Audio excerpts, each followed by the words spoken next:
Sa nakaraang video natapos tayo noong may dumakip kay Liu Munan at tinanong dito kung nasaan si Jiang Ting. Tumawa ang lalaki habang tinatanong kay Liu Munan kung natutuwa ito na makita siya kaya ito nagpupumiglas. Sinabi ng lalaki kay Liu Munan na huwag umasta na babaeng in love sabay tanong kung nakalimutan na nito ang kanyang mission. Tanong muli ng lalaki kung nasaan si Jiang Ting. Sumagot si Liu Munan habang umiiyak na hindi niya alam kung nasaan ang ating bida.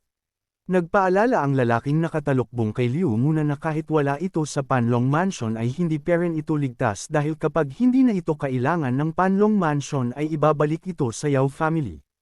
Sabay sabing may mga usapin pa tayong pampamilya na kailangan lutisin. Nagsalita si Zhang Tianlong kay Yao Yuan na kung hindi nito kayang saktan ang kanyang kapatid ay siya na ang gagawa. Galit na sumagot si Yao Yuan at nagtanong kung tinatakot siya nito.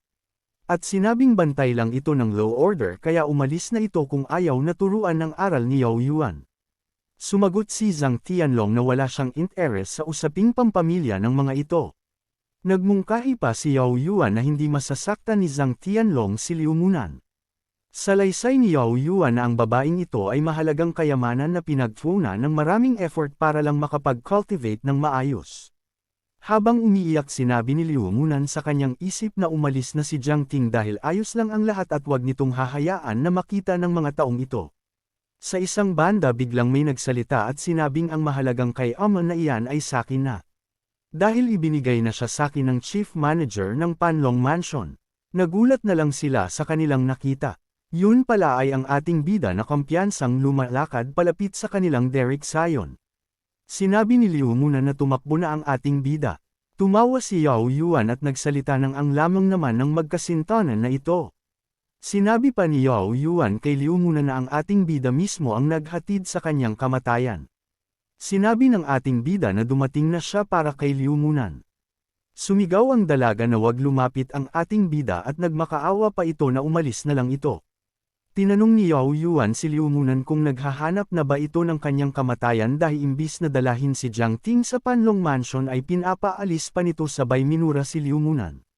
Sabi ni Yao Yuan sa ating bida na mas mabuti pang sumama na lang ito sa kanya patungo sa Panlong Mansion dahil siya ang means hero na ipinadala ng Panlong Mansion para samahan ito. Sumagot ang ating bida na napakaingay nito at hindi niya alam kung anong pinagsasabi ng taong ito. Biglang sumugod ang ating bida ng napakabilis habang may apos sa kanyang kamay. Nagulat na lang si Yao Yuan sa bilis ng ating bida. Nang tumama ang suntok ni Jiang Ting ay tumilapon si Yao Yuan at sumadsad sa lupa. Nilapitan nito si Liu Munan at kinamusta kung ayos lang ito. Sumang-ayon naman ang dalaga. Naisip ng sect leader na master ng ating bida na walang sinabi sa kanya si Jiang Ting na may nararamdaman ito sa dalaga. Sinabi ng ating bida na tumabi si Liu Munan at haharapin lang niya ang mga taong ito. Sumagot si Liu Munan na andito ang mga taong iyan para patayin siya. Dahil ang lalaking iyon ay kapatid ni Yao Shan, ang tinalo ng ating bida sa Fire Ice Forest. Tumayo si Yao Yuan habang nagtanggal ng kanyang talukbong sabay sinabi sa dalaga na sino ito para banggitin ang pangalan ng kanyang kapatid.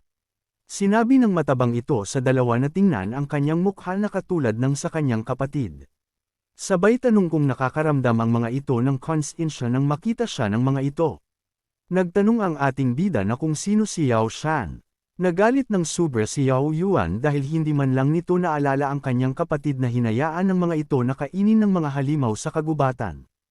Nagitim ang mga mata sa galit sa ating bida. Pinalabas nito ang maitim nitong blood vein na may mukhang bungo na patungo sa ating bida. Itinulak ni Jiang Ting ang dalaga sa kanyang master habang hinarap ang itim na blood vein ni Yao Yuan. Natakot ang dalaga habang sinabi ng sect leader na manatili ito sa kanyang tabi. Sa mabilis na pangyayari ang ating bida ay matagumpay na nahigop ng itim na blood vein ni Yao Yuan. Ang blood vein ni Yao Yuan ay tinatawag na 7th stage of writing brush vein.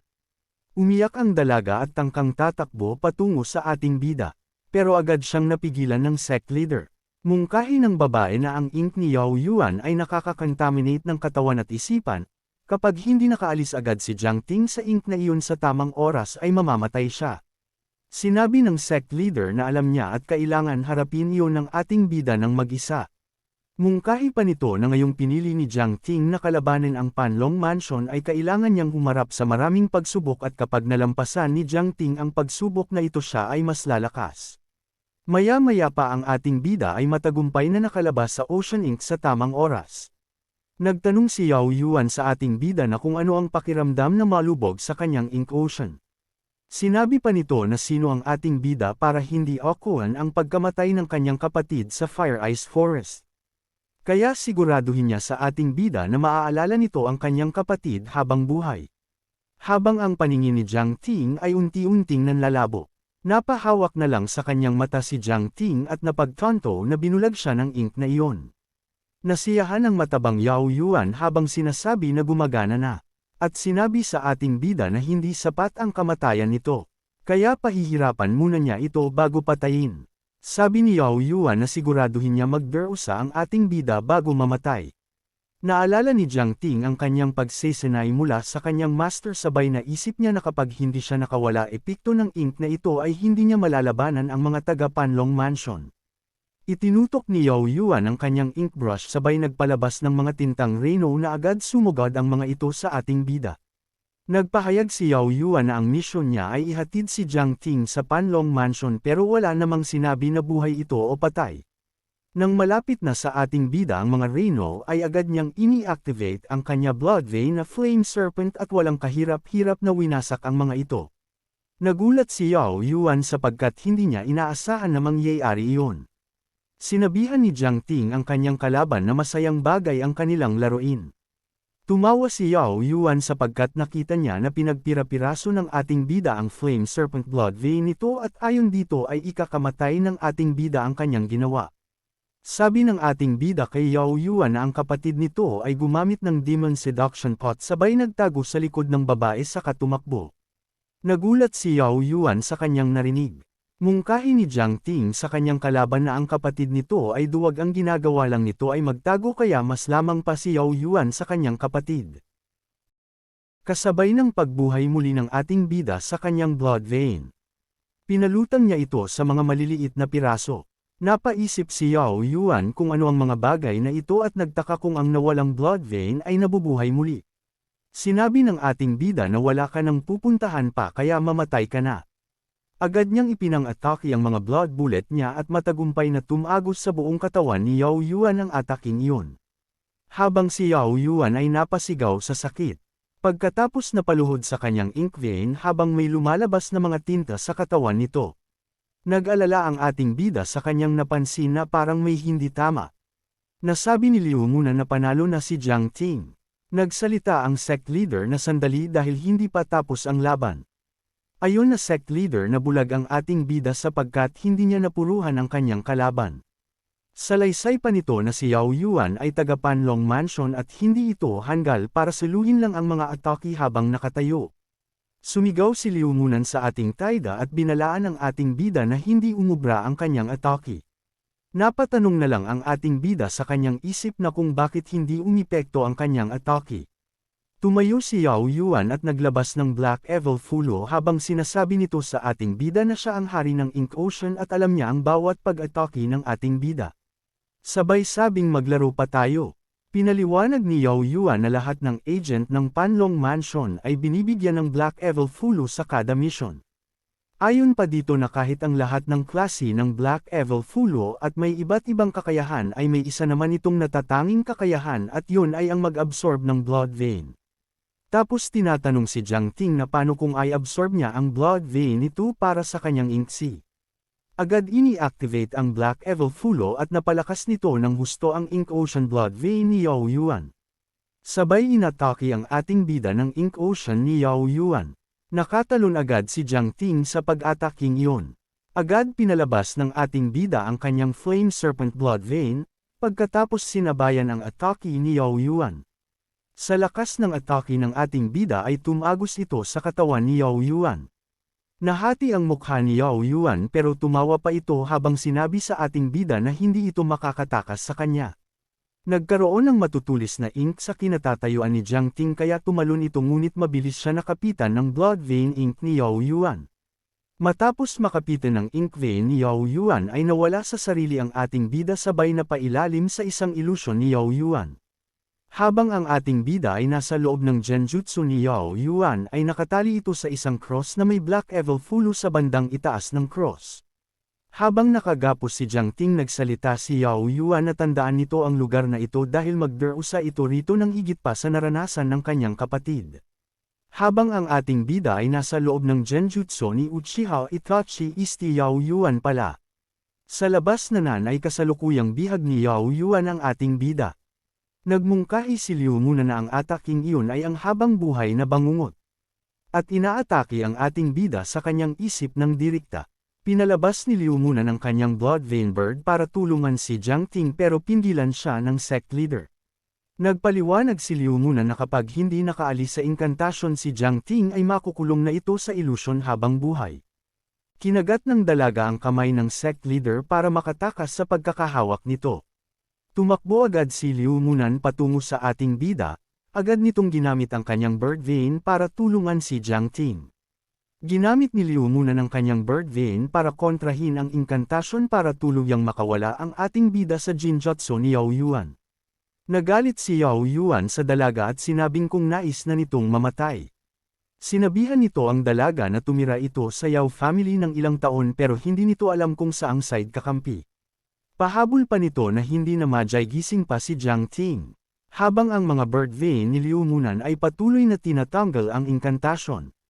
Lumuhad ang dalaga sa harap ni Yao Yuan at nagmakaawa na pwede siyang patayin nito kung gusto nito pero hayaan na sana nito na makaalis si Jiang Ting. Pinaliwanag ni Yao Yuan sa dalaga na hindi sinabi ng manager noong ibinigay ito kay Jiang Ting na ang babae ay may nakatanim na closing pill sa katawan nito. Sinabi pa nito matapos maipanganak si Liu Munan ay tinaniman nila ito ng closing pill sa katawan nito. At kapag sumapit na ang ika-20 kaarawan ni Liu Munan at kung sino man ang kumuha ng pagkabirhin nito kung sino man mula sa kanilang pamilya ay ang cultivation ni Liu Munan ay makukuha. Pinaliwanag pa ni Yao Yuan sa dalaga na kapag kinuha ang pagkabirhin nito nang wala pa sa tamang panahon ay mamamatay. Napaisip ang sect leader na ginagawa pala iyon ng Yao family para hindi sila pagtaksilan. Muling nagsalita si Yao Yuan sa dalaga na ngayon ay nauunawaan na nito kung bakit nila ito pinahirapan imbis na patayin nung pinatay nito ang kanyang kapatid na si Yao Shan dahil may silbi pa ito sa kanya. Sabay nagtanong sa dalaga na kung gusto nitong maging malaya sa kanila. Tumawa sabay sabing maari sa kabilang buhay.